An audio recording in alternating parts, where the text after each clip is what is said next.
LeBron lost his debut in Portland last night, but Saturday they face Houston. And Max, Houston obviously had the Warriors on the brink until CP3 got hurt. Then they went out and they got dominated by the Pelicans. So because of that, is this a bigger game for LA or for Houston on Saturday?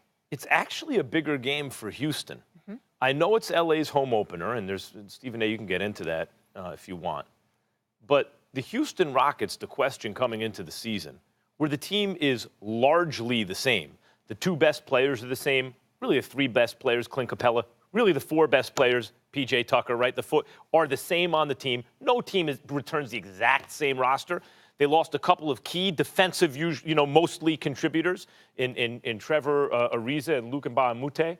And they replaced him with Carmelo Anthony, and we're curious to see, have they gotten better or worse? Are they running in place?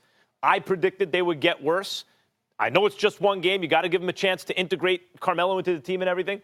But I think the team will be worse this year, and they are in a conference, not only with the Warriors. I thought they should have dethroned the Warriors last year. But now with an improved Lakers team, with a Utah team that has another year, and Donovan Mitchell, who was already a star last year with a chance to really establish himself as the perennial all-star kind of player.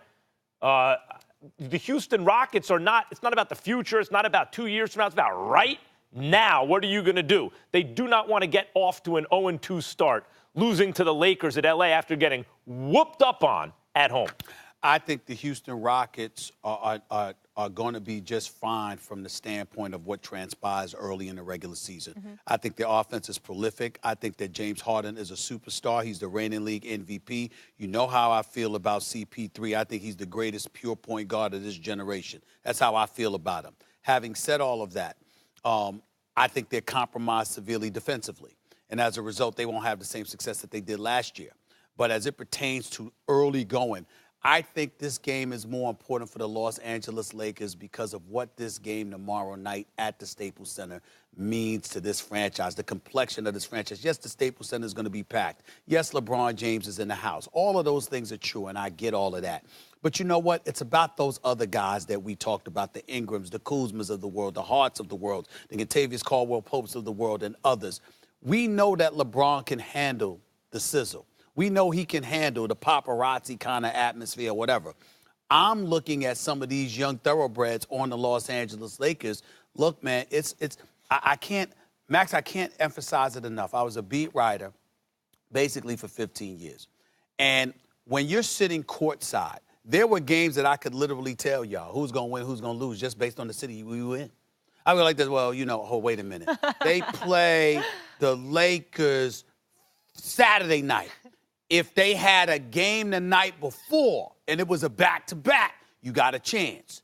If you didn't, no. Why? Because you had an off night on a Friday in L.A. Yeah. You had an off night in L.A. That's a problem. That's a problem. That's a problem. Houston, do they play? Do they play tonight? I believe they play tonight. I think they play tonight. I'm not sure. I think they play the Clippers tonight. Yes, they do. Okay. But my point to you is this: they got to focus. If they had an off night in L.A., I would be like, no.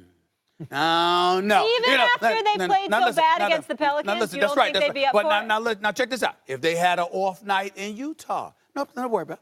They'll be focused. They'll be ready to play because why? You're not doing but so much. These are the kind of things that you got to pay attention to. Why does that matter? Because you got the Lakers here with LeBron and the spotlight that he brings, and all of a sudden, you're looking at it. I'll give you a perfect example. You remember when Jimmy Garoppolo went up, porn star Jimmy? Remember when porn star Jimmy went out in Hollywood and all the cameras? He went on rodeo. He knew the cameras were going to be there. Check this out. This dude plays for the San Francisco 49ers, all right? Only had about 5 starts. He ain't a Laker. Could you imagine how life is going to be for these Lakers this season? LeBron is going to be focused. Veterans going to be focused. Are we sure that the young brothers can handle what's real quick, Max, and those are the kind of things I pay attention to. Tonight.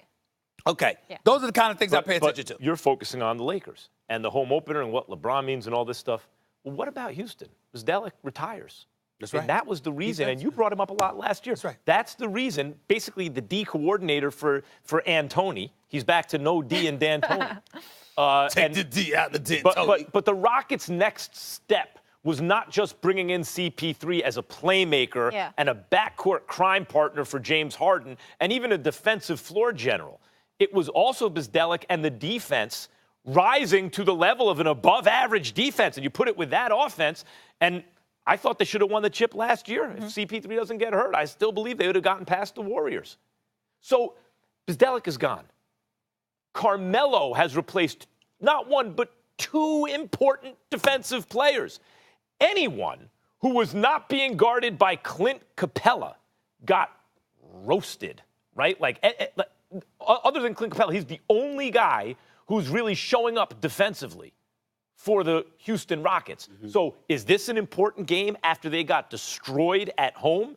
Yeah, it's an important game for the Rockets. And all the lights are going to be on them. It's important for them to look better. But we know with CP and James Harden alone, they're going to win more games than they're not. We're still trying to figure that out about the Lakers. Let's see how they respond to the paparazzi. Lakers arrow going up or down from last year? Up. Okay, how about the Rockets arrow? Well, again, but look at the gap. Time out. I don't think they're as good. Max But Chauncey said they're going to get it going. Tried to trick you. The Houston Rockets won 65 games last year. How many did the Lakers win? 35. 35. Yeah, it's not even a fair question. Difference. Come on, it's not a fair question. No, I'm not saying are the Lakers going to be better than the Rockets. I know that. I'm saying the Rockets at least need the arrow to be flat. I'm just saying. I get that, and they don't look as good. Yep. If the Rockets just stay flat, they can win the whole thing. Max, do you realize the Rockets could go like this? And so, hold up. They could go like this and still win 55 games. Winning 55 is not the issue for the Rockets. I understand that, but that's why I'm trying to tell you. I'm not worried about the early part of the season. I'm worried about how they look, not whether they win or lose, because I know they're going to win over 50 games. With the Lakers, this kind of stuff matters.